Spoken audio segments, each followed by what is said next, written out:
India விடுதலையை நோக்கி செல்கிறது. அப்ப எப்போதுமே என்ன தேவை அப்படின்னா,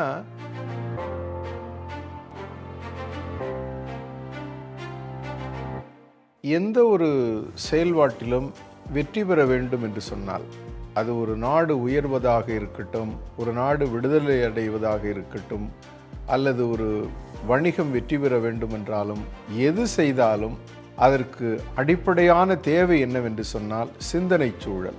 இந்த சிந்தனை சூழலை ஆங்கிலத்தில் ரொம்ப அழகாக வர்ணிப்பார்கள். அதுக்கு ஒரு சொல் இருக்கிறது, கான்ஷியஸ்னஸ் ரைசிங் என்று சொல்லுவார்கள். ஒரு அடிமை சூழல் இந்தியாவில் இருந்தது. 1000 ஆண்டு காலம் அடிமை சூழலில் மக்கள் வாழ்ந்து விட்டார்கள். அப்போ அடிமை சிந்தனை என்பது ஆழமாக ஊறி போயிருக்கிறது. அந்த அடிமை சிந்தனையிலிருந்து சுதந்திரத்திற்கு வர வேண்டும் என்கின்ற உணர்வு இது எதன் மூலமாக வரும் என்று சொன்னால், அதற்கான சிந்தனை சூழலை உருவாக்குவதன் மூலமாகத்தான். 1915 வரையிலும், காந்தி வர்ற வரையிலும் இந்தியா சுதந்திரம் அடைஞ்சிரும், சுதந்திரத்திற்காக போராடலாம், இந்தியாவை விடுதலை அடைந்து விட செய்ய வேண்டும் என்கின்ற ஒரு சிந்தனை சூழல் இந்தியாவில் இல்லை. அங்கொன்றும் இங்கொன்றுமாக ஏதாவது நிகழ்வுகள் நடந்திருக்கலாம். ஆனால் ஒட்டுமொத்தமாக ஒரு கான்ஷியஸ்னஸ், இந்தியா விடுதலையை நோக்கி செல்கிறது அப்படிங்கிற சூழல் கிடையாது. மகாத்மா காந்தி வந்ததற்கு பிறகு மக்களையெல்லாம் 2000 இடங்களில் சந்தித்து பேசிய பிறகு ஒரு சிந்தனை சூழலை உருவாக்குகிறார். என்ன சிந்தனை சூழல் அப்படின்னா, இந்தியாவை விடுதலை அடைந்து செய்து விடுவது. இப்போ அது மாதிரி தான் 2வது உலக போரில் அடித்து நொறுக்கப்பட்ட ஜப்பானும் வீழ்ந்து போன ஜெர்மனியும் அவமானமாக கருதினார்கள். நமக்கு ஒரு பெரிய அவமானம் நிகழ்ந்து விட்டது, இந்த அவமானத்தை துடைக்க வேண்டும் என்கின்ற ஒரு சிந்தனை சூழலை உருவாக்கினார். 20 ஆண்டுகளில் உலகம் பாராட்டக்கூடிய வகையில் இந்த 2 நாடுகளும் வளர்ந்தன.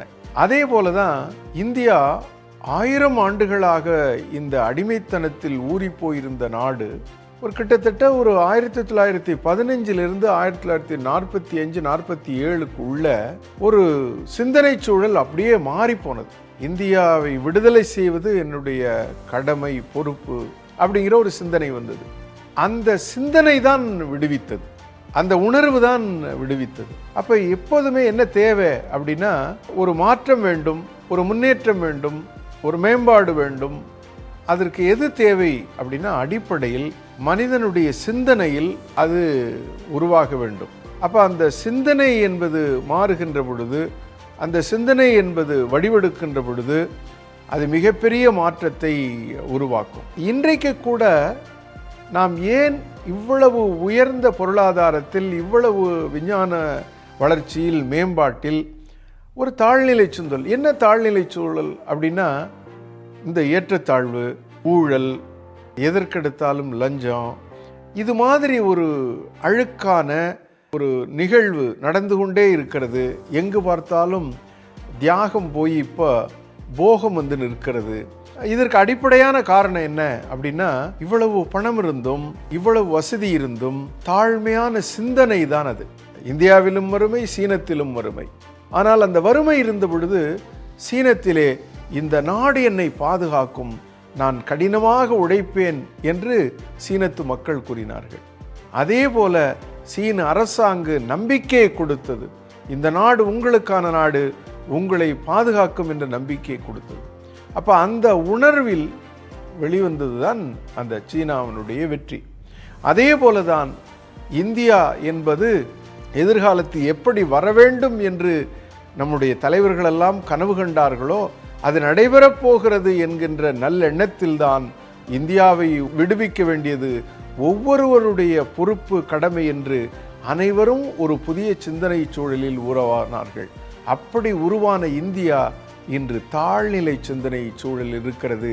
இதிலிருந்து விடுவிக்க வேண்டும் என்று சொன்னால் இந்த சிந்தனை சூழல் என்பது மாற்றப்பட வேண்டும்.